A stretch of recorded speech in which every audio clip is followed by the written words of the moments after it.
တဲ့ရတိစားမူလေးတွေထောက်ထားပါမယ်ရှင်။မူထောက်စားဖို့အတွက်မူလေးတွေကိုစင်ကြအောင်တန့်ရှင်းပေးနေရပါရှင်။တန့်ရှင်းပြီးရနဲ့စားထောင်ဖို့လုပ်နေပါပြီ။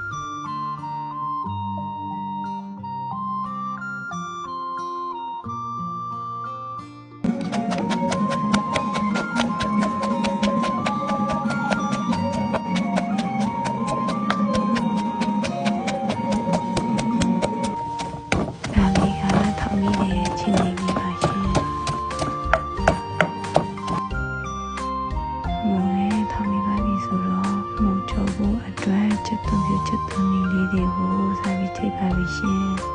အမေကတော့နောက်ကတစ်ပင်ပန်းပင်တစ်ခွပန်းလေးကိုရေတောင်းနေပါတယ်ရှင်ဆုံးဖြတ်ကြည့်ရှုပေးတဲ့အတွက်အားလုံးကိုကျေးဇူးတင်ပါတယ်ရှင်ဘရိုဒီမှာလည်းဆက်လက်ပြီးဆုံးဖြတ်ပေးပါအောင်ရှင်